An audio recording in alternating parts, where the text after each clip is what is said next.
нижних, да, вот это дата светской истории. Я не буду вам там пересказывать всю историю межзаветного периода. Daniel predicts most of it.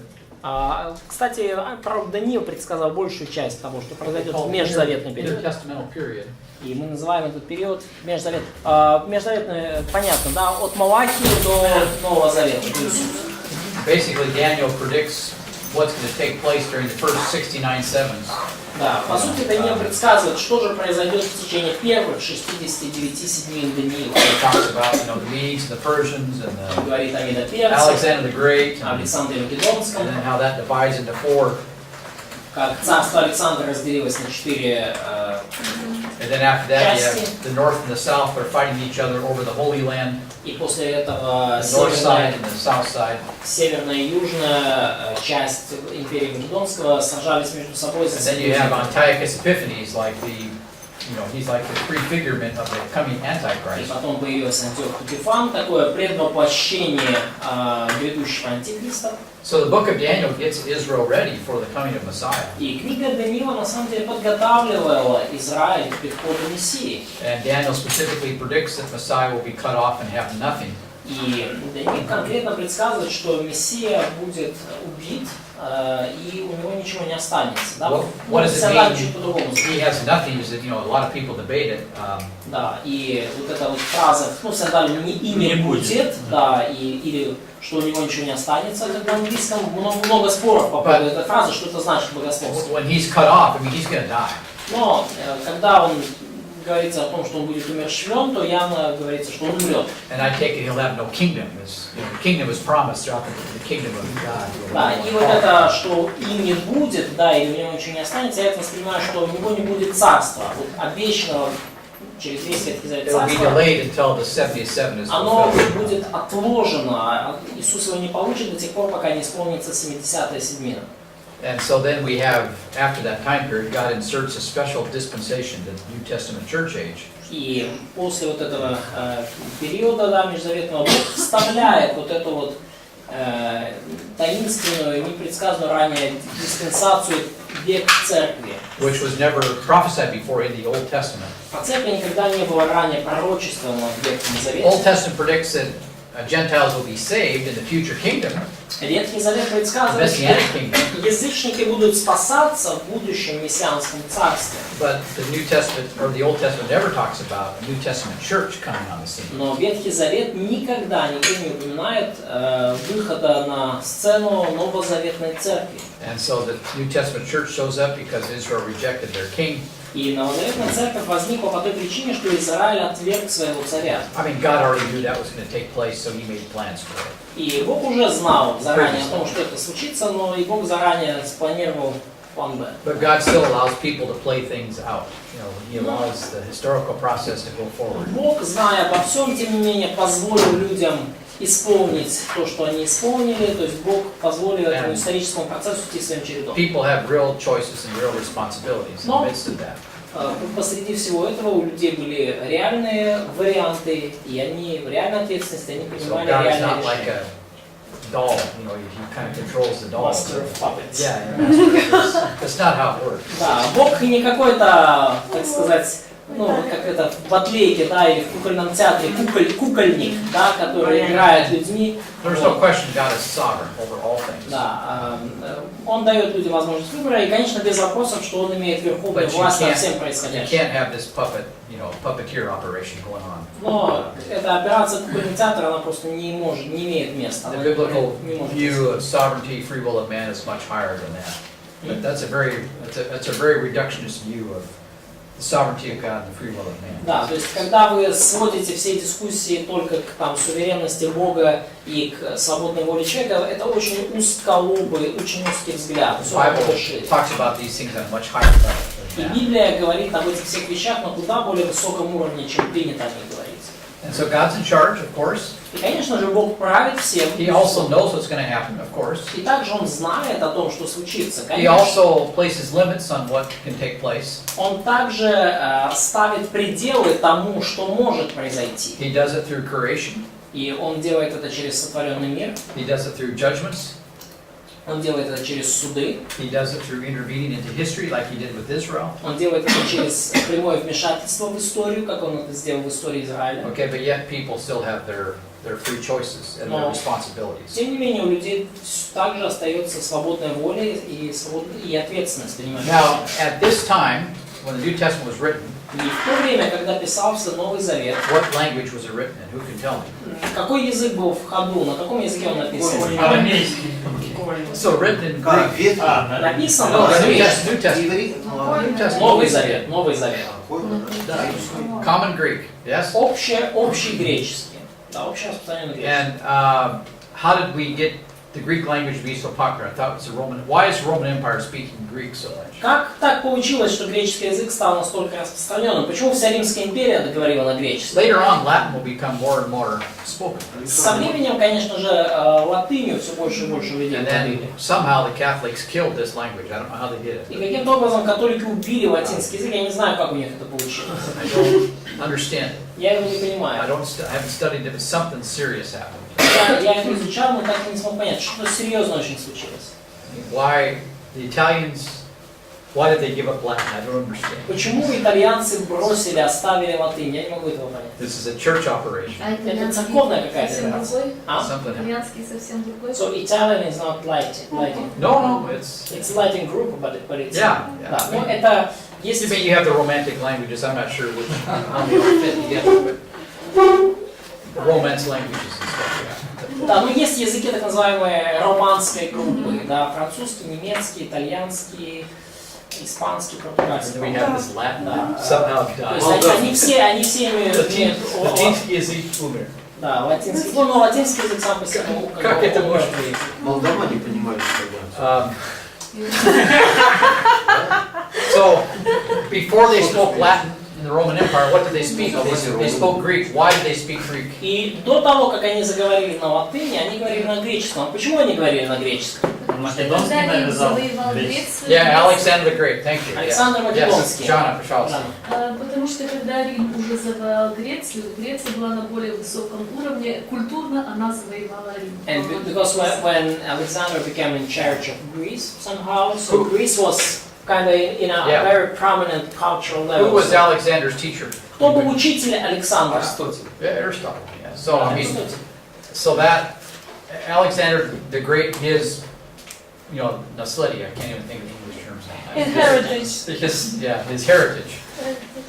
He gave the world the Greek language. Everywhere he went, he gave them Greek culture. Да. He conquered the world and gave them Greek culture. Наследие Александра Македонского состоит в том, что он дал миру греческий язык и греческую культуру, он распространил. He gave them a militarized version of Aristotle.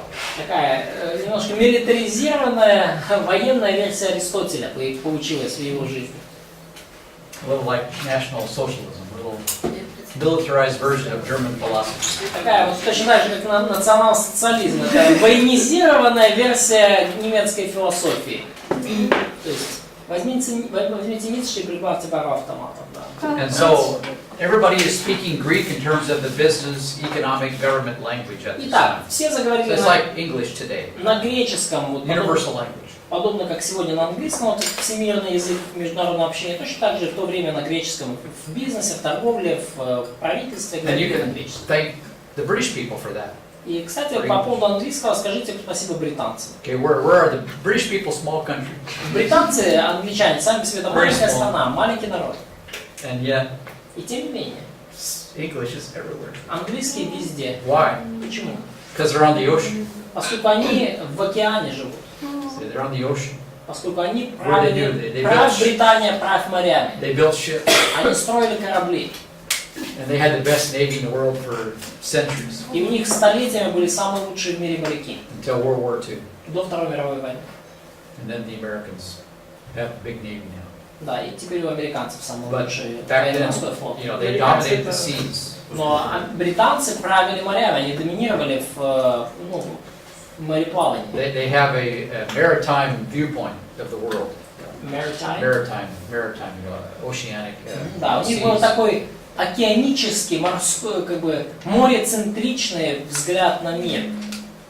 The Germans had a continental view of the world. И немцы видели мир как больше с точки зрения континентов, континентально.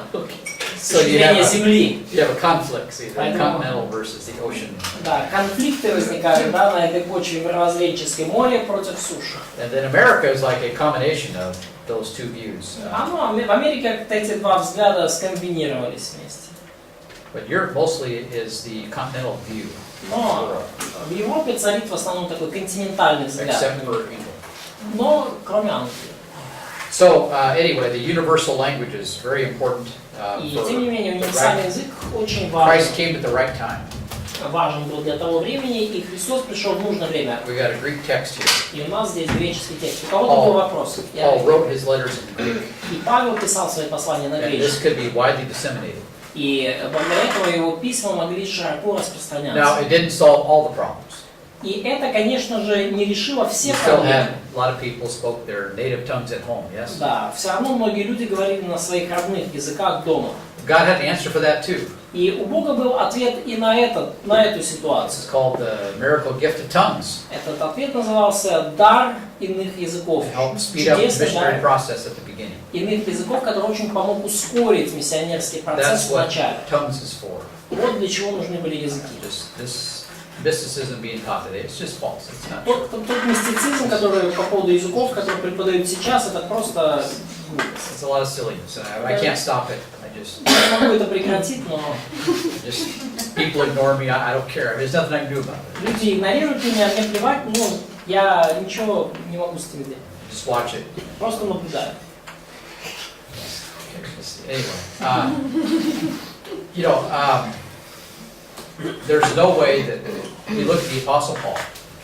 То есть посмотрите на апостола Павла. He goes to some place, То есть он идет в какое-то место, goes to synagogue, starts приходит в синагогу, preaching the grace of God. начинает проповедовать о благодати Божьей. And everybody's under the law, you know, and they just start throwing their rocks at И him. все как бы сторонники законов начинают швырять He его might stay камнями. at some place for a month, maybe, Он мог в одном месте оставаться, ну, максимум месяц, and может. he's gone. И потом ему надо было He уходить. can't. He hardly comes back, and once, you know, maybe once a couple of years, maybe. Он навряд ли может вскоре прийти снова туда, может быть, через год-два, может заглянуть. If that's how I did mission work, okay, Если бы я так осуществлял миссионерское служение, there'd be nothing. то у меня бы вообще ничего не было вообще. Go to some place for a month and then leave. Никакого результата, да, приехать куда-то на месяц и уйти потом. It doesn't work that way. Так уже больше не работает. I know stories of a guy that he was in India for 10 years. Я знаю историю человека, который был в Индии 10 лет. You know, many years ago now, not now, but. Много лет назад. Не сейчас, не наш период, но And раньше. he had no converts for 10 years. У него 10 лет не было обращенных. And then finally he got a convert, И в конце концов у него появился обращенный. and the next day И на следующий день JWs were there. Yeah. Да, свидетели Иеговы постучали в дверь, They talking to the same person. говоря с тем же самым человеком, который обратился. So, this is the world we live in, folks. Вот это мир, в котором мы живем. That's how it is. Okay. Так оно и есть. So God sped this process up with miracles at the beginning, the foundation of the church, to get this Поэтому going. Бог немножко как бы ускорил, да, катализировал этот процесс с помощью чудес в самом начале становления церкви. And one of the most important ones was tongues. И одним из самых важных чудес это было чудо языков. It Да, takes, you know, I studied Russian seriously for 2 years, 20 hours a week for 2 years, and after 2 years, I could barely have a conversation. И я изучал русский усиленно, там, 4 часа в день в течение 2 лет, и после этого я с трудом мог кое-как беседовать. Yeah, on a good day, you know, maybe. В хороший день, может быть, чуть-чуть мог поговорить. And I'm still trying to speak this language. И я все еще пытаюсь говорить на вашем языке. And if you're going to start something like the church, И если вы хотите запустить что-то made up наподобие of all these церкви, different languages, то вы столкнетесь с тем, что вот the вокруг international вас church, okay, все эти разные языки. Вот представьте себе, международная церковь. okay, you're going to have some kind of miraculous process to begin to get that going. Вот эта международная операция, конечно, для того, чтобы это все запустилось, вам нужна какая-то чудодейственная I've got сила. people in Armenia now in the church that want me to learn Armenian. I'm just looking at И them. в Армении, в церкви, они сейчас хотят, чтобы я изучил армянский. You're talking 2-3 years of serious study, can't do anything else. То есть вы говорите, что мне надо 2-3 года потратить, ничем другим By не the time I learn занимаюсь. it, I'll be almost dead. И к моменту, когда я выучу что-то, я уже почти мертвец буду. 52 А мы years old, and, you know, Мне 52 уже. it's too late. Уже слишком поздно. It's one of the reasons why I'm here. Это одна из причин, по которым я здесь. Trying to speak some Russian. I mean, I Пытаюсь try to use it. поговорить немножко на русском, пытаюсь использовать So I свои keep coming знания, back. поэтому возвращаюсь. And then, of course, you got Ukraine, Russia, and all this stuff going on. И, конечно, у Anyway, вас тут Украина, Россия, все это происходит. I can't solve that problem either. Я эти проблемы тоже не But могу. language is a huge barrier. Но язык это огромный барьер. Надо выучить. And the whole point of miracle of tongues was to reverse the Tower of Babel. Вот, Reverse the Tower of Babel. да, и вот весь цимус чуда иных языков было в том, чтобы обратить назад то, что произошло при Вавилонской башне. And even more important, И даже более важно. okay, Israel has rejected their king, yes? Израиль ведь отверг своего царя, да? So what's God going to do now? Set up the church, И что теперь будет сделать Бог? Он устанавливает церковь, comprised of all the different languages. которая состоит из людей из всех народов и языков. And so Paul and company spoke these different languages without having learned them, so they could go someplace and help churches get started. И потому Павел и его компаньоны могли в разные места приходить и начинать там церкви, разговаривая с людьми на их языках, не изучая их при этом. And if you look at Acts 2, Если right, вы смотрите на Деяния 2 главу, all of the, when they spoke in tongues there, там, где они говорили языками, where was it? где это было? It's at Jerusalem. Это было в Иерусалиме. Okay, what's going on there? Что там происходило? Day of Pentecost. У них была Okay, Пятидесятница. this is an international event. Это международное Okay, событие. Jews from all over the Roman Empire, they went to Jerusalem for the Passover, but also Pentecost. Евреи со всей Римской империи собирались в Иерусалим на Пасху, и не только на Пасху, но и на Пятидесятницу. They have their synagogues that they go to on Saturdays, you know, in the Roman Empire, В Римской империи синагоги, куда они ходили по субботам, and they speak their native tongue, и там они говорили на своих родных языках. thanks to the Babylonian dispersion, right? Спасибо Вавилонскому разделению, Right? рассеянию. So they're all over the place, the Jewish people. Итак, вот эти еврейские люди, они евреи по всему. Okay, so then now they go to Jerusalem, И вот они приходят в Иерусалим and they start hearing и Peter начинают слышать Петра and company, и компанию, who are just fishermen. которые просто рыбаки. They're not, you know, language experts, philologists, okay. Они не филологи, не филфаки. Okay, and they hear these guys speak the gospel to them in their own native tongue. И они слышат, как Петр и компания вещают им Евангелие, радостную весть на родном их языке. Okay, without accent, Без акцента, probably. скорее всего. And they were shocked, И они в шоке. and they listened to the message. И они слушают это послание. And then he tells them about Christ, he'd been raised from the dead. И Петр дальше рассказывает им о Христе, о том, что Христос воскрес из мертвых. And so then they leave, И потом они they go back покидают home to their synagogue, Иерусалим, они возвращаются в свои they синагоги. tell people what happened there, Они говорят людям о том, что там случилось.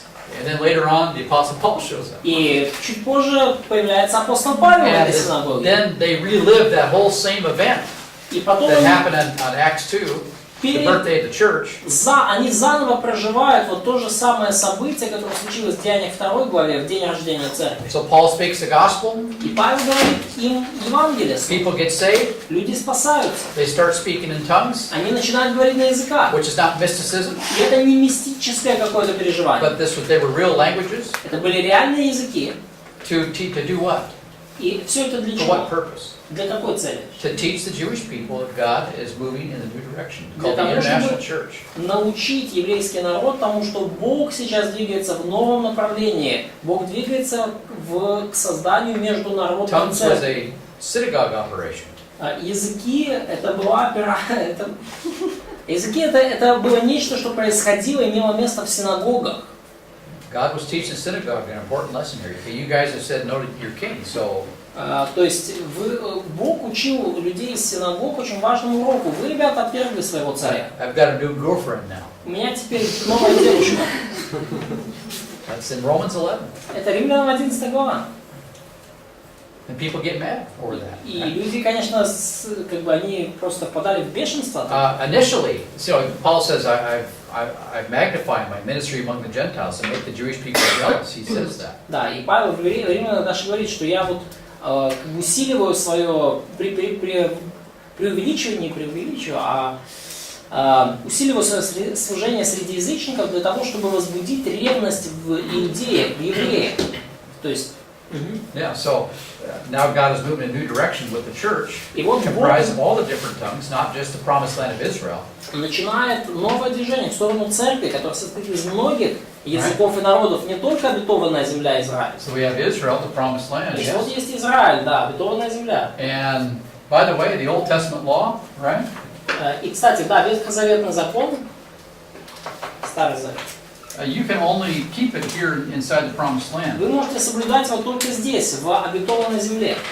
I'm sorry, you can't practice the Mosaic law outside of Извините, Israel. You can't. Моисеев закон вне Израиля вы практиковать не можете. Now, of course, you have the Ten Commandments. These are universal. Ну, конечно, есть 10 заповедей, это универсальные. We're not talking about that. Мы не говорим об этом.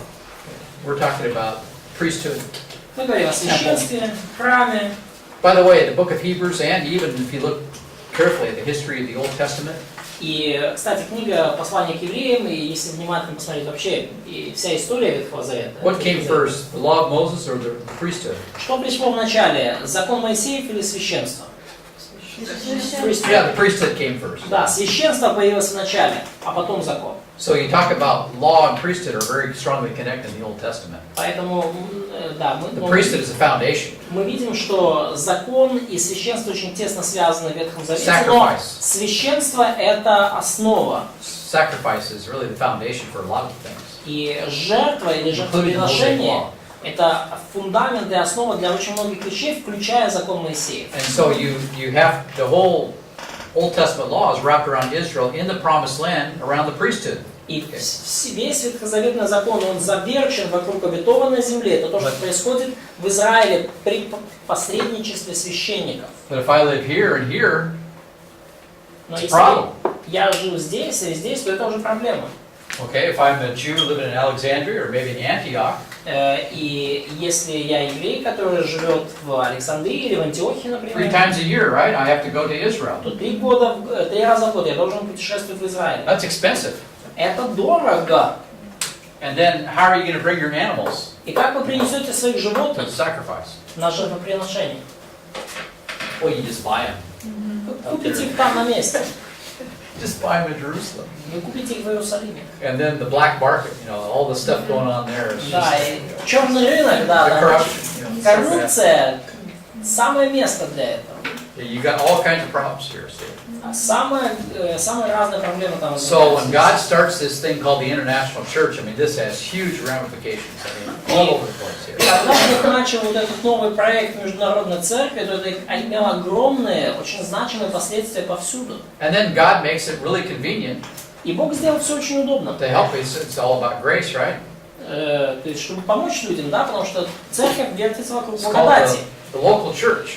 Да, и Бог устроил то, что мы называем Which поместной the церковью. synagogues were kind of like a local church, yes? Да, это что-то наподобие синагоги. Синагоги были в своем роде поместными церквями. If you're a synagogue guy, you live here, Но если вы человек из синагоги, вы живете здесь, and you want to keep the Mosaic law, и если вы хотите соблюдать закон Моисеев, okay, what are you going to do with the Bible in order to do that? вот, What are you going to do with the Bible in order to do that? но что вам нужно делать с Библией для того, чтобы соблюдать Моисеев закон? What are you going to do with the Bible? Yeah, okay, you live here, То есть вы живете здесь, and I got a command that says I got to offer a sacrifice at Jerusalem а у for меня the day of повеление Pentecost. в Библии, что мне надо приносить жертву на Пятидесятницу в Иерусалиме. But I can't do it. Но я не могу Can't это afford it. сделать. Не могу себе этого позволить. Було ж слово, So what am I що gonna може do? там, де моє приносити. So, the verse, где? В Библии? Так, було ж слово, нема. Мы сейчас говорим про всю Библию или только про Старый Завет? Ні, А мы говорим про Old Testament. Ветхий Завет, про Yeah, New Testament's not even written. Ну, Да, зупинити. ну, Well, let's еще just say, it doesn't matter. Okay, Пам'ятаю, let's що just було say таке. you live in Ну Alexandria, давайте представим себе, вы живете в Александрии. and you go to synagogue every И Saturday. вы приходите в синагогу каждую субботу. How are you going to live the Old Testament? Как вам жить по Ветхому Завету? Тяжко. It's difficult. It's difficult. What are you going to do with Bible verses Что вам нужно сделать со стихами из Библии, that are all wrapped around the promised land of Israel? которые все завершены на обетованную землю God Израиля? has all kinds of what? Praklatia, I can't even think anymore of that. curses and the blessings, yeah. У Бога есть там огромное количество благословений и проклятий, связанных с обетованной землей. But if I live in Но Alexandria, если я живу в Александрии, it's probably better там, наверное, лучше. because I got different laws. Поскольку там у меня уже другие законы. Okay, I live underneath the Egyptian laws here. Я в Александрии живу под египетскими законами. What do I do here? Что мне сделать тут? It's a problem. Проблема. It's a big problem. Большая проблема. So what did they do with the Old Testament on Saturday? И что They они read the New Old Testament, делали с Ветхим Заветом по субботам? Да, especially in Alexandria. What were they они experts? читали Ветхий Завет по субботам, да, еврейский народ. You can't take it literally Да, особенно вот, да, в Александрии, да. Вы не- because they're in Alexandria. Да, и невозможно было воспринимать его буквально, потому что вы в Александрии уже. So what do you start doing? You start, the allegorical. You start allegorizing. Что вы начинаете делать? Вы начинаете аллегоризировать, вы начинаете выискивать какое-то новое значение. And then if you're the local rabbi, И если вы местный раввин, you're going to become an expert in the allegory. вы станете быстро, если хотите быть успешным, экспертом в аллегории. Because you want to, make the Bible relevant to your crowd. Поскольку вы же хотите, чтобы Библия как-то была практична, как-то для вашей общины, чтобы они как-то смогли связать это с жизнью. So by the time Paul shows up, okay, И к моменту, когда появился Павел, there is so much confusion about the Bible now. по поводу Библии было столько разных недоразумений, заблуждений. Paul talks about Jewish myths, specifically in the book of Titus. В книге «Послание к Титу» Павел конкретно указывает на иудейские басни. And the same stuff is mentioned in 1 Timothy as well. И то же самое упоминается в 1 Тимофею, там про бабьи басни. And in Colossae, we have kind of a mixture of Judaism, mysticism, А в Колоссах у нас вообще была гремучая смесь иудаизма, мистицизма. Okay, so you see some of the problems here. Да. То есть мы видим уже много проблем здесь. So Paul shows up and talks about the gospel. Christ died for your sins. И Павел raised from the приходит, dead. говорит о Евангелии, о том, что Христос умер за ваши грехи. And then he started setting up local churches. И они начинают организовывать поместные церкви. And they started writing letters along with this. И он начинает в процессе писать And then послания. God had unique doctrines set up for the church. Doctrine. The unique doctrines for the church Да, и у Бога были уникальные доктрины, характерные только для церкви, that were written in letters которые были описаны в этих посланиях, that can apply anywhere. которые могли быть применимы везде, по всему земному шару. Now you can have a local church, right, in Теперь у вас Alexandria, может быть поместная церковь в Александрии, and you can read your Bible и вы можете читать свою or Библию the letters of Paul, или послание Павла, and there's no contradictions. и нету никаких противоречий. Okay, your pilgrimage today is to where? И куда вы в наше время совершаете паломничество? The local church. В поместную церковь.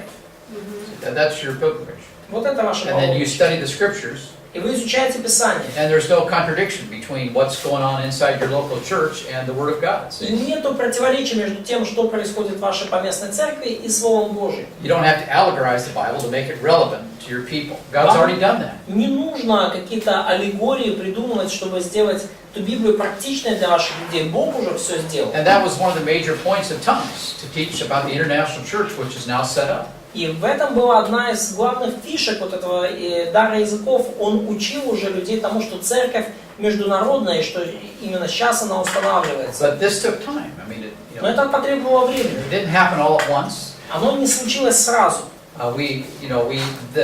Even the book of Luke and the Даже book of книга Acts Деяний. is really decompressed. It talks about a lot of years, 30 years. Да, книга Деяний на самом деле там очень как бы сжато все. Там описывается в промежуток из 30 лет практически книга Деяний. And then he slows down a lot with Paul. Like in the first 12 chapters? Or? The first 12 chapters are pretty quick. He goes through them pretty fast. Да, A lot of years pretty quickly. да, первые 12 глав книги Деяний очень быстро описаны, очень сжато, и потом намного больше говорится о деятельности апостола Павла. And especially after Acts 15, it really slows down. А после Деяний 15 главы вообще все замедляется очень сильно. But so Paul is going to establish these churches all over the world. See, Но мы видим, как Павел организует церковь по всему миру. he goes to synagogue first, Он сначала идет в синагоги, gives them the gospel. рассказывает им Евангелие. You got this tongue operation going on to teach the Jewish people God's moving in a new direction. Get on board. Да, и происходит вот в синагогах вот это демонстрация дара языков, что And показывает then людям, евреям, all the что rocks новая start операция. flying, the rocks start flying very Да, пожалуйста, проходите на борт, если хотите поучаствовать, начинают лететь камни. Get that guy out of here. Уберите этого человека We don't отсюда. want him. Не хотим его Okay. видеть. And then God raised up prophets as well, И Бог возвышает далее также пророков, who could speak the word of God for the New Testament church. могут говорить Божье Слово для новозаветной церкви. Okay, and these people could teach the people while Paul was running around trying to stay alive. И эти люди, пророки, могли учить вот эти новообразованные общины, людей там в то время, пока Павел бегал туда-сюда, пытаясь остаться в живых. And apart from these miracles, you cannot explain the historicity of the New Testament church, because they would have died. I mean, И без этих чудес вы не можете вообще объяснить историчность новозаветной церкви, потому что без этого они бы просто умерли. okay, this world is dominated by cults, В этом religious мире cults, правят религиозные культы. and they have all kinds of easy streets. They have the easy street. Да, и они пускают людей по широким, легким улицам. Got beautiful buildings, Да, там у них красивые здания, and you walk inside, there's nothing going on. и вы заходите внутрь красивого такого здания, храма, и там ничего, зала царства. People flowing there to go there for what? Да, ничего там не происходит, да, и люди туда текут потоками, зачем, непонятно. And there's no message. И там нет послания, там пусто. See, but with the Word of God, we have an answer for people. Но в Слове Божьем есть ответы для людей. And then we can translate that into different languages. И It's потом okay. эти ответы можно переводить на разные языки, это That's another нормально. thing that tongues teaches. It's okay to translate the Word of God. И это еще одна вещь, которая учит нас языке, что переводить Слово Божье нормально. Think about it. This is what tongues is Подумайте об for. этом. Okay. Вот зачем мне нужны языки. And people just ignore the history of all this. And И they, люди игнорируют историю, стоящую за they have всем. their romantic ideas about spiritual life, У них their романтические идеи о духовной жизни, mystical ideas about spiritual life. мистические идеи о духовной жизни. They're trying to reproduce them. Они пытаются как-то эти идеи передать кому-то. And it's not even close. Reproduce. Reproduce these miracles and reproduce. Люди, я прошу прощения, люди пытаются заново воспроизвести вот эти чудеса, и оно и близко не получается. You can't bring that back. Вы не можете вернуть это, то, что было. Это все уже закончилось. Okay, Christ died once. Иисус умер однажды. He's raised once. Он воскрес однажды. New Testament church foundations occurred once. Основание новозаветной церкви случилось однажды. And that's not going to be repeated. И это не будет повторяться. And you can try to repeat it, but it's not even close. Вы можете попытаться это повторить, но оно и близко не будет Because those повторяться. miracles were designed to separate the church from Judaism. Поскольку эти чудеса были нацелены на то, чтобы отделить церковь от иудаизма. It's already been done. И это уже случилось. It's not necessary. Но, Not necessary. да, теперь это уже не является чем-то необходимым. Today, if anything, people have separated too much, from that. В наше время люди уже как бы зашли в другую сторону, они уже слишком далеко отделились от So they этого. become anti-Semitic, and that's И not good. стали антисемитами, и вот это уже нехорошо. But initially, the persecutors of the church were the Jewish people Но изначально гонителями церкви были евреи, еврейские. persecuting fellow Jews. И они гнали своих или на своих собратьев, евреев, одни евреи на других. Like a shunning operation, they shunned, excluded. Да, то есть Shunned. это была такая операция Kick you out of the community. ostracism. Yeah. Да, операция по изгнанию, да, как остракизм мы называем, да, изгнанию людей из общины, из сообщества еврейского. And then later, of course, then more Gentiles get saved. И, конечно, со временем больше язычников стало They don't спасаться. care about this. И язычникам чхать было на эту обетованную землю, по сути. But they look at the Old Testament too, and they kind of allegorize it as well to make it applicable to them. Но они тоже смотрели Ветхий Завет, они пытались его как-то аллегоризировать, чтобы как-то и к себе его They don't применить. think about how they can read the New Testament and apply all kinds of things directly without a problem. И они не думали о том, как им читать Новый Завет и применять все, что там написано, напрямую, без всяких проблем. And then the Gentiles started to persecute the Jewish people. И потом уже язычники начали осуществлять гонения на евреев. And that's never good because we're not called to persecute other people. Да, и это ни в коем случае не хорошо, потому что нигде нам не сказано осуществлять гонения на других людей или другие But the народы. church got caught up with the state. Но церковь Right. слишком сильно сблизилась с государством. And paganism, the pagan state religion really, it wasn't too deep when it got converted. Да, и It's almost paganism. да, и With вот Christian эта labels on it. правящая в то время как бы языческая государственная религия, она плавно перетекла в христианство, но понятно, что это было совсем не глубоко, вот, и в итоге появился вот такой, с Константином, вот такой микс язычества и христианства. Yeah, convert the king and then that's it. Да. The king tells everybody to become a believer. If you don't, То есть chop your head off. It's подход был такой, да, обратите царя, царь скажет всем обратиться другим, если они не захотят, секем башка и до свидания. That's how much of the world became Christian. Вот таким образом большая часть мира стала It's христианской. got nothing to do with what this book says. Никакого отношения это не имело к тому, о чем говорит эта That's книга. easy street. You convert the one guy and then let him politically take care of all your problems. Опять же, это вот такая легкая улица, да, легкий путь. Да, обратите одного человека, и пусть он политическими методами придавит всех остальных, чтобы они обратились. But it's a fantasy. Но это фантазии. You have to talk to people. Нужно говорить с людьми, Yeah, лично sure. говорить.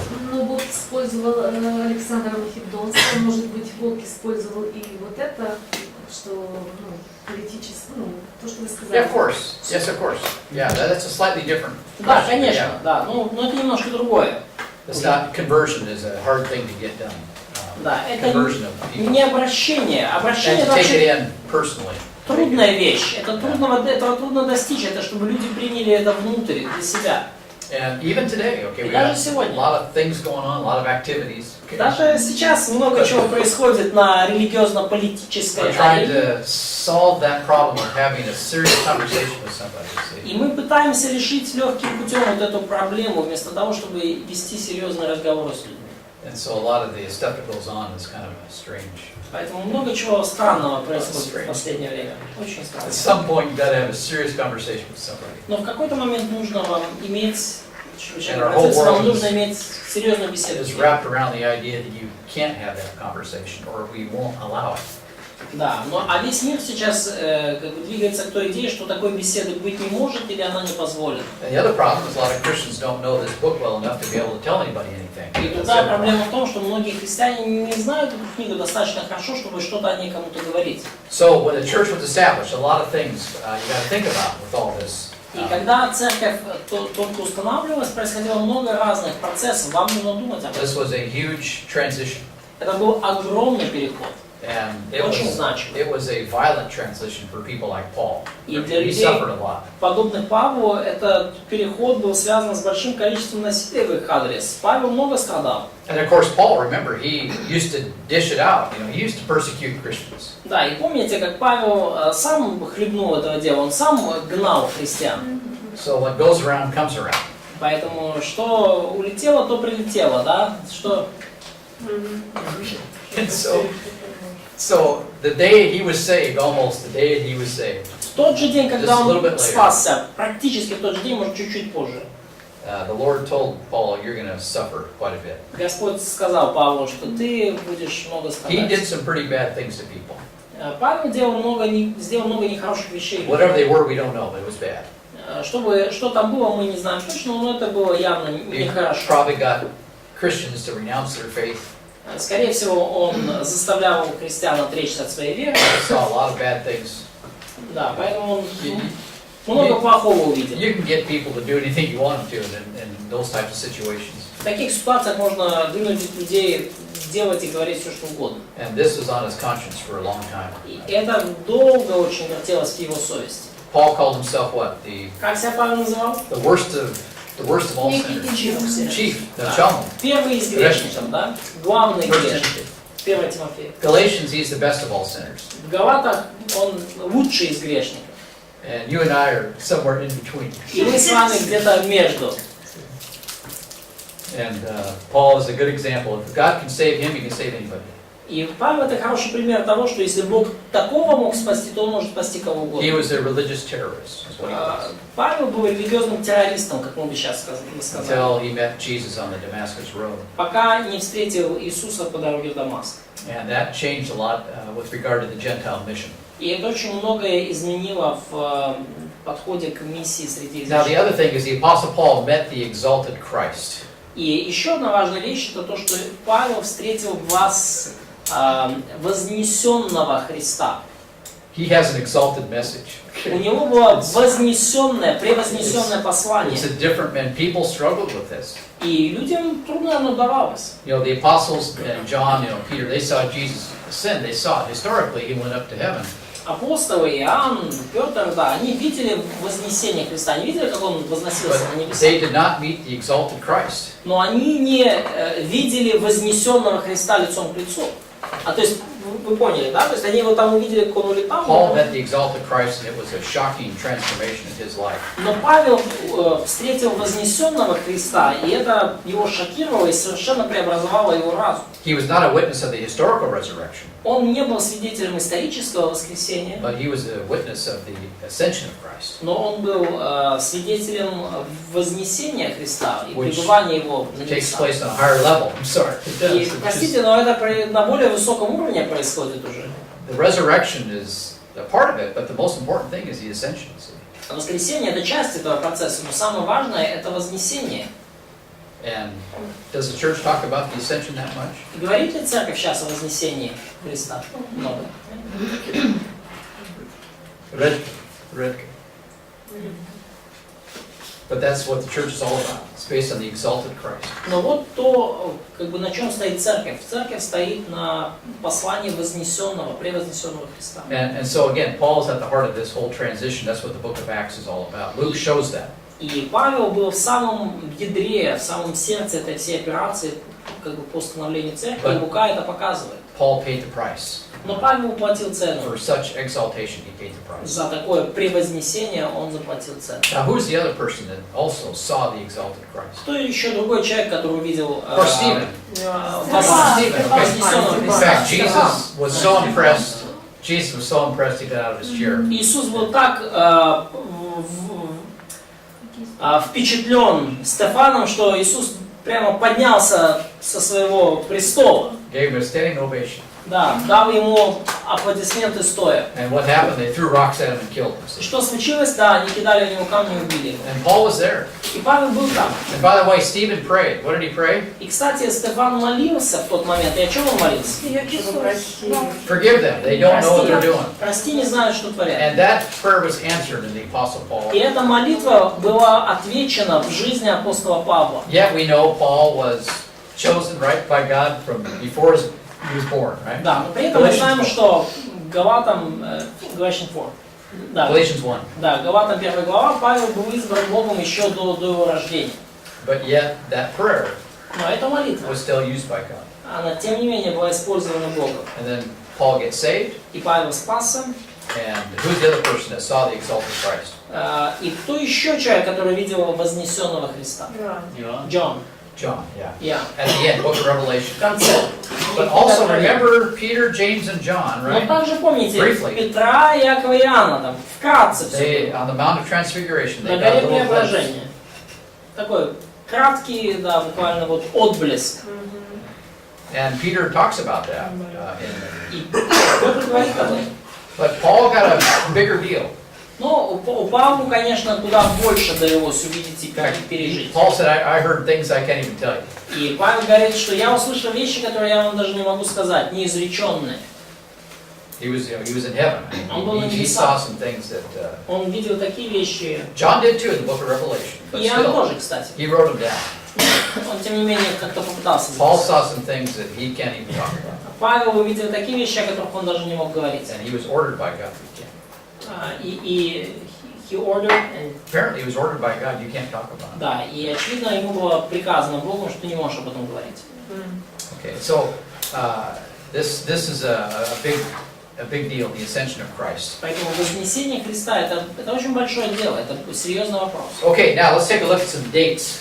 So on the second page of your thing here, И давайте поговорим о датах, да, на второй странице вот вашей таблицы они есть, ключевые даты. let's turn to Acts 11:28. Let's read that. Давайте откроем Деяния 11:28 и прочтем.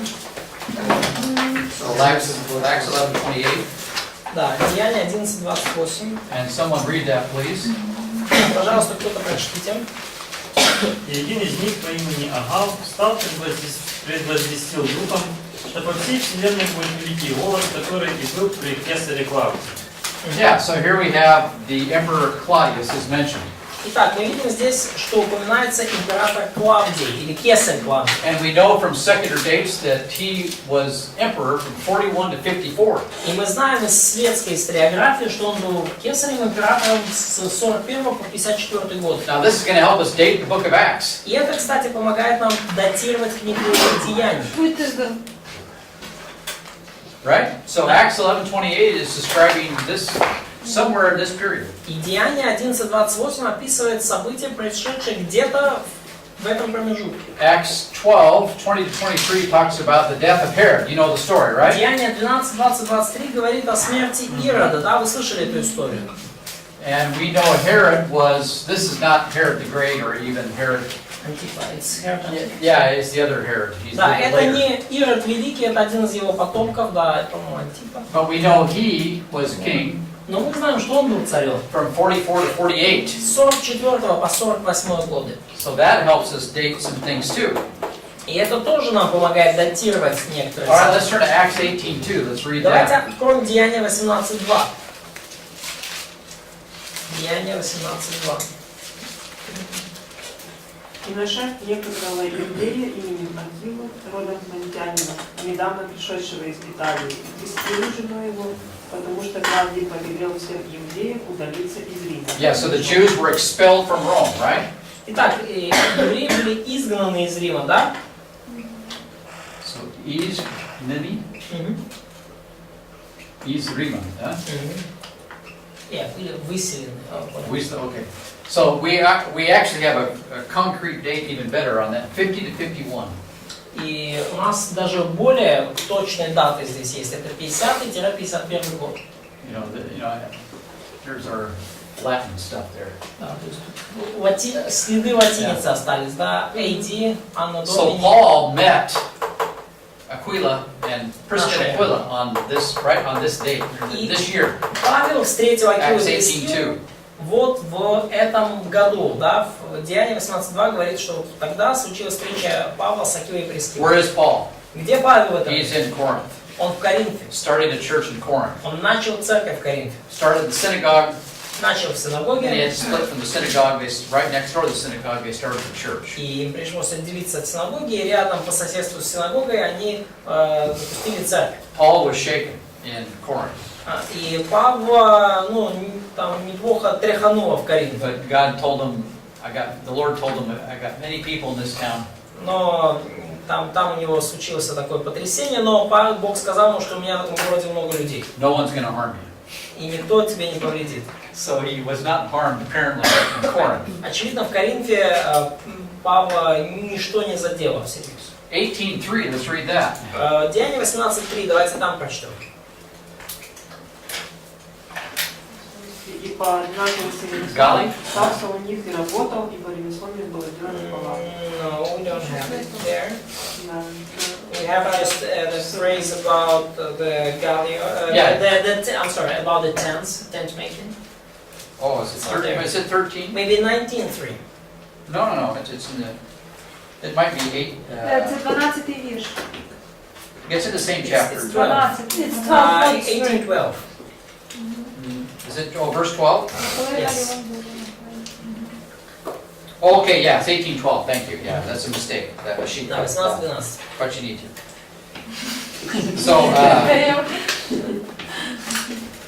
So Gallio was mentioned, right, verse 12, is that what right? Галион проконсул упомянут, да, в 12 стихе.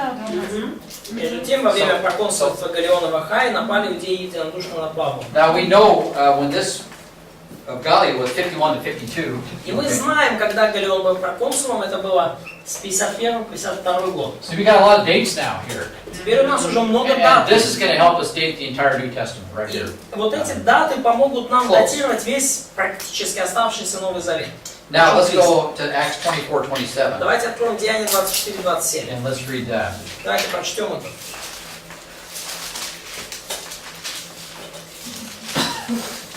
Як минуло ж 2 роки, то Фелікс одержав наступника. Порція Феста, а Фелікс бажав догодити юдеям і у в'язниці Павла залишив. So who's that? Festus, right? Yep. No. Как- Yeah, Felix and Festus. So how do you spell that? Фест. Fest. Fest? Okay. Да, после Феликса. Okay. Фест. Now we can date him to 59. И мы можем датировать правление Феста 59 годом. And Paul is on trial in Israel, И or Павел, Palestine in those days, whatever you want to call it, before Festus and Felix. Павел был судим в Израиле или в Палестине, как в те дни это место называлось, And that was before he до was появления Феста при Филиппе. sent to Rome.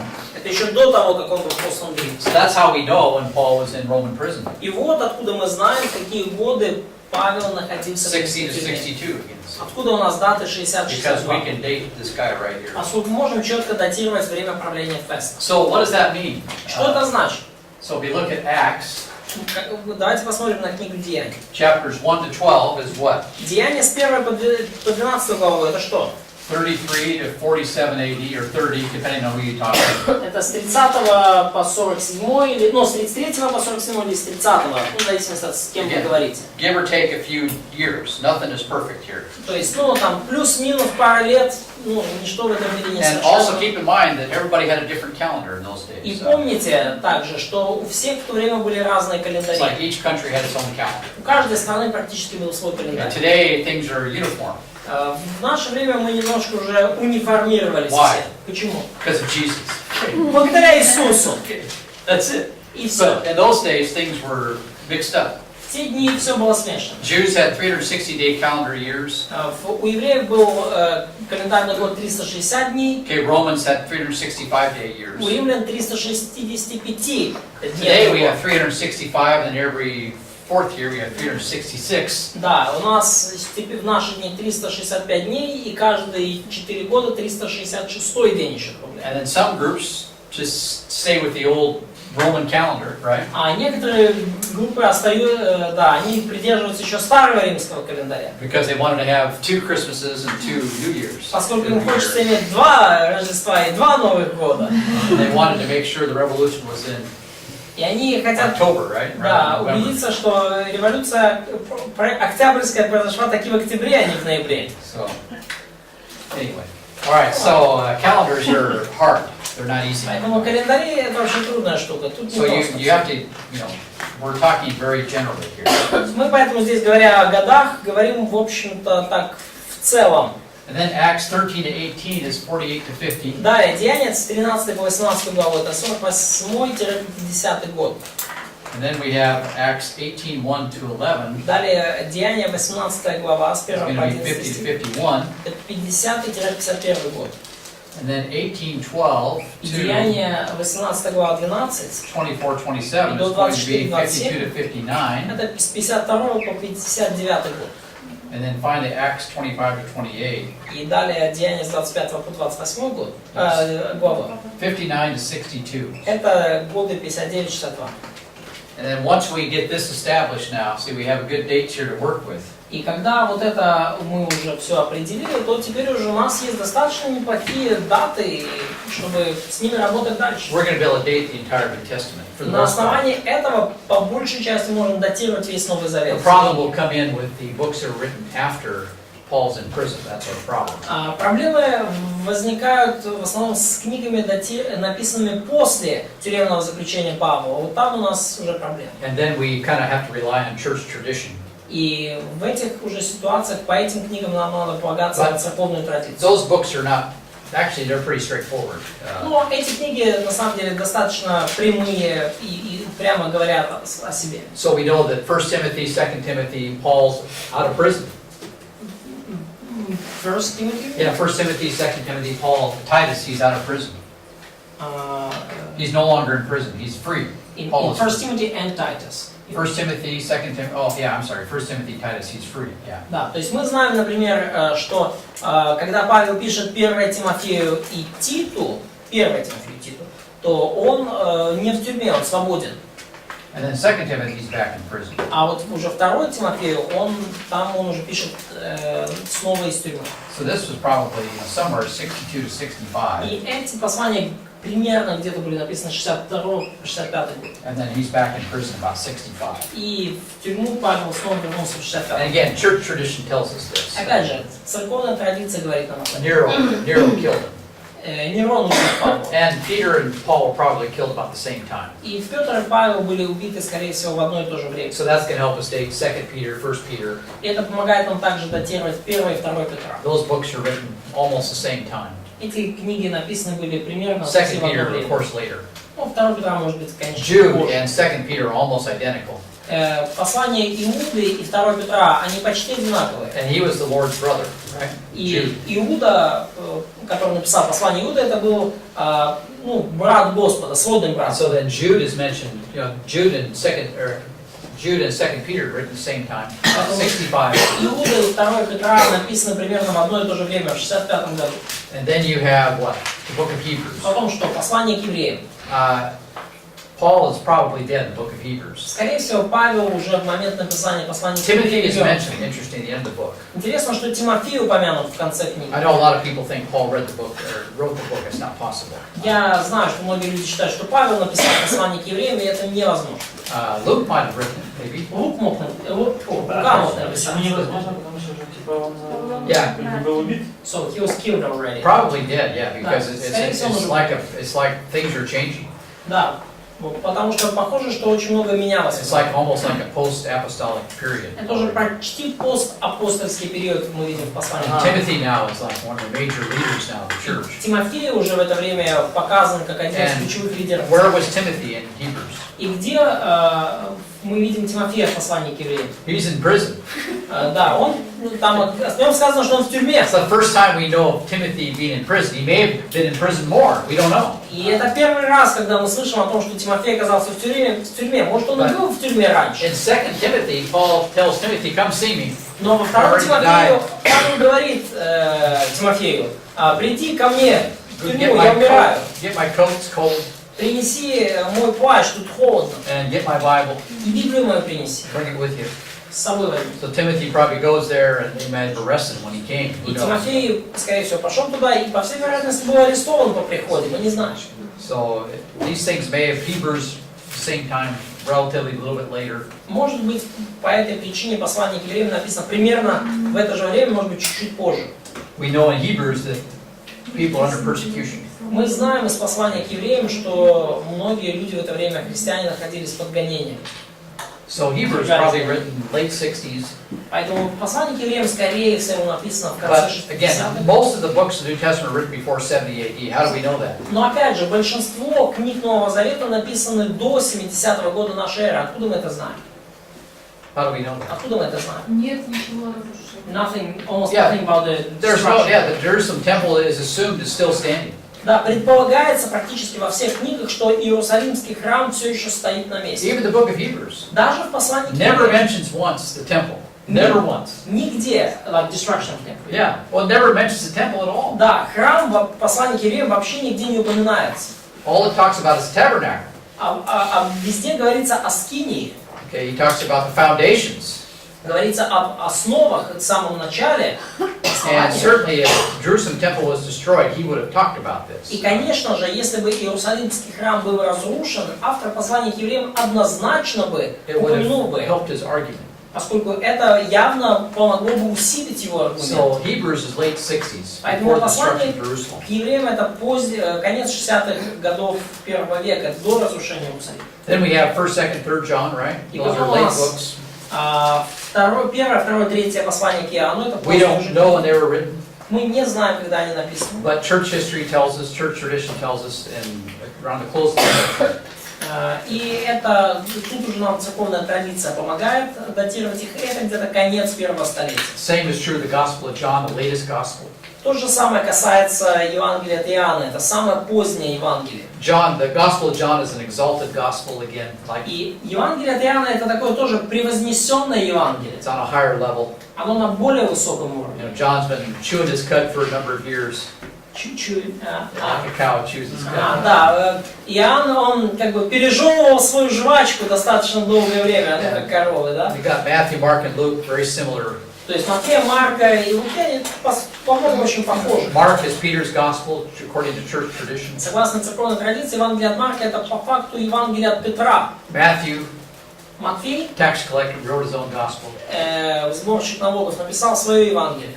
Luke is Paul's gospel. Евангелие от Луки это Евангелие от Павла, по And then факту. John sat down and wrote his gospel. И потом Иоанн присел и написал свое Евангелие. And what is John's emphasis? И на чем делает акцент Иоанн? Jesus spoke a lot about faith. Iisus много Salvation говорил by faith. о вере, о спасении по вере. Matthew, Mark, and Luke doesn't really emphasize that. Матфей, Марк и Лука, по сути, даже не подчеркивают это. It's a weakness a little bit. Это слабость немножко этих Евангелий. And so John is going to set the record straight that Jesus said a lot about salvation by faith apart from works. И Иоанн немножко выправляет всю эту картину и дает понять, что Иисус много говорил о спасении по вере, независимо от дел. What happened? Но что случилось? Okay, when Jesus talked to the disciples Когда Иисус говорил к ученикам about salvation by faith apart from о works, спасении по вере, независимо от дел, it just went, whew, это пролетало вот так вот. kind of like today, it's the same kind of Как и problem. сегодня. То же самое проблема. And so John is going to say, you know, Jesus said a lot about this. Ну, Иоанн We just kind of дал понять. Знаете, ребята, ну, Иисус много говорил об этом. Нам надо remember Nicodemus, that conversation? Помните беседу с Никодимом? Remember the Samaritan woman? Wow, that Это was самарянскую женщину. she was the best evangelist we've ever seen. О, она была лучшей евангелисткой, которую мы вообще видели. She was some kind of prostitute or whatever you want to call her. She was, married several times. Она была, ну, явно женщина, ну, не очень тяжелого поведения, даже по тем временам, и была в браке несколько раз. Outside the Apostle Paul, the biggest evangelist in the New Testament. И Samaritan woman. если не считать апостола Павла, это самая крутая евангелистка всего Нового Завета. Самарянская женщина. It's grace. Это благодать. Our job is to disseminate grace. И наша задача сеять, And then распространять John 5, благодать. remember the guy carried his bed, И помните, Иоанна 5 глава, вот этот человек, который he рассказал gets healed and свою then he tells кровать, on Jesus, который получил исцеление, а потом донес на Иисуса. And then of course John 6, И, конечно, Иоанна 6 глава, right, the cannibalism and eternal security. да, каннибализм и вечная безопасность. People think, То есть люди Luda думают, Yesva, и вечная безопасность. People think that there's something wrong with eternal security. то есть люди думают, что что-то не так с вечной безопасностью. Jesus compares it to cannibalism. И Иисус сравнивает вечную безопасность с каннибализмом, с поеданием плоти и крови. And by the time he got done with that sermon, everybody leaves, К концу проповеди все ушли. Peter. See, eternal security is not popular. Поэтому, да, вечная безопасность это Everybody's очень against it. популярная доктрина, все It's против just нее. really strange. Очень странно. That's why I know it's true. Вот почему я знаю, что это правдивая доктрина. Then when I see people, when things are all, everybody's in agreement and everybody's happy, there's something wrong. И когда я вижу, что все согласны, всем хорошо, все счастливы, я понимаю, что что-то здесь не так. We live in a fallen world. Мы живем в падшем мире. And then you got John 7, right? И потом у нас Иоанна 7 глава And 8, everybody's arguing about who is Jesus. и 8 глава, где все спорят о том, кто такой Иисус. And all the legalists have no idea who he is. И все законники, они пожимают плечами, вообще Making false никакого accusations. понимания о том, кто он, выдвигают ему ложное обвинение. Life under the law. Это жизнь под законом, Legalism. законничество. They can't figure anything out. Они ничего не могут дотумкать, It's like our politics today. как наши политики сегодня. No one can figure out anything. Ничего не может толком ничего решить, It's подумать madness. и сделать. It's madness. Безумие. Безумие. And then John 10, I'm the good shepherd. И Иоанна 10 глава, Иисус говорит, что я есть пастырь добрый. John 11, I'm the resurrection to life, Э, He just goes on and on. Иоанна 11 главе, я есть воскресение жизни. Он And then дальше chapter 12 through 18, he goes to the cross. see. И с 12 по 18 главу Иисус идет на крест. So again, John is an exalted gospel И потому Евангелие от compared to the Иоанна others. это действительно превознесенное Евангелие в сравнении с остальными. Then, of course, the book of Revelation. И потом, конечно, книга Откровения.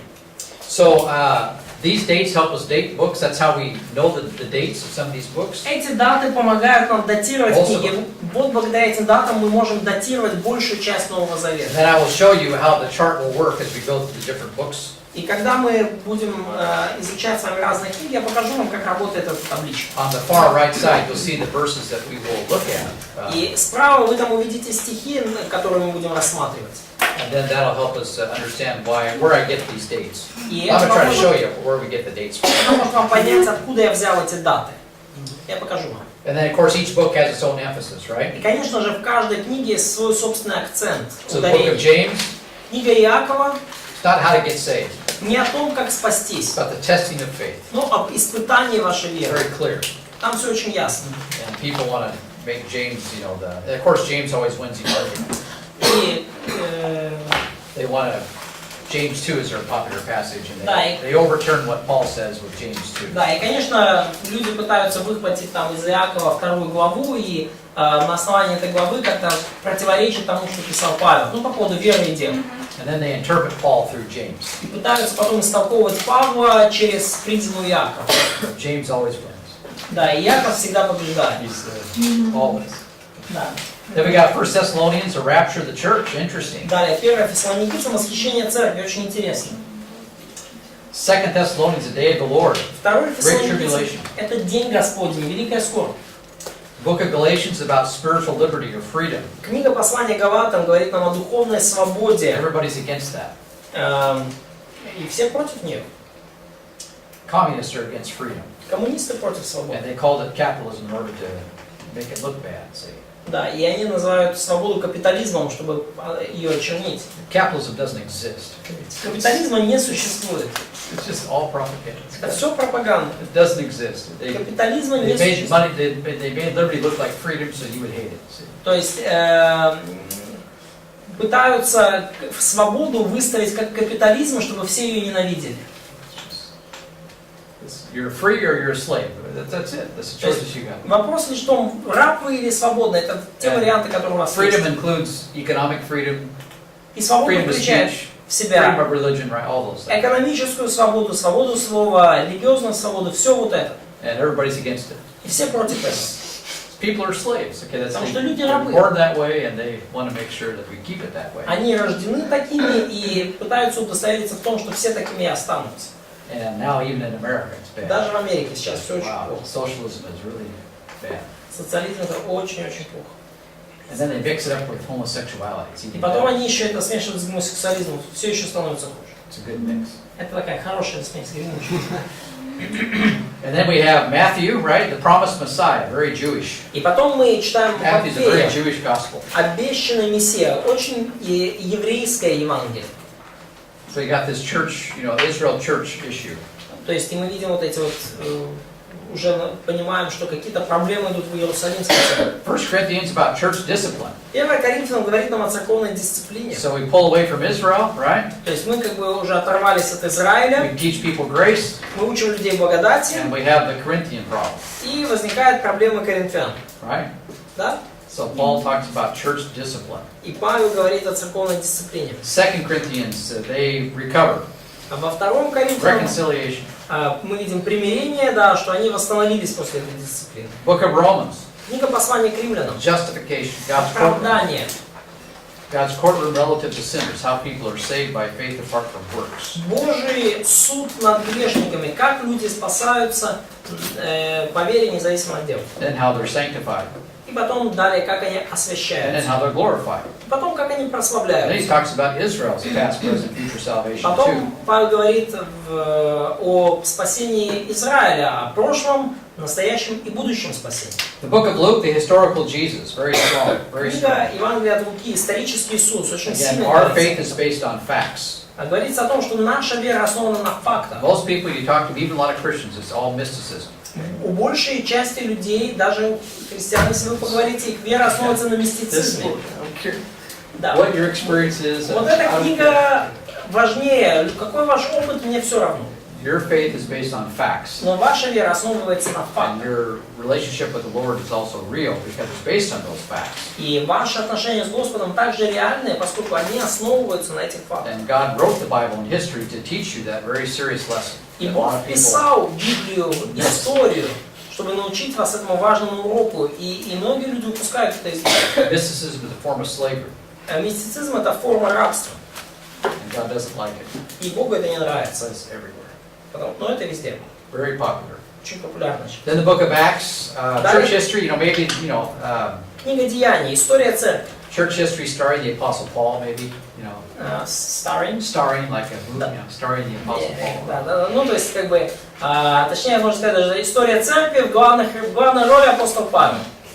And then Ephesians, the church, ecclesiology. What is the church? Ефесянам экклезиология. Что же такое церковь?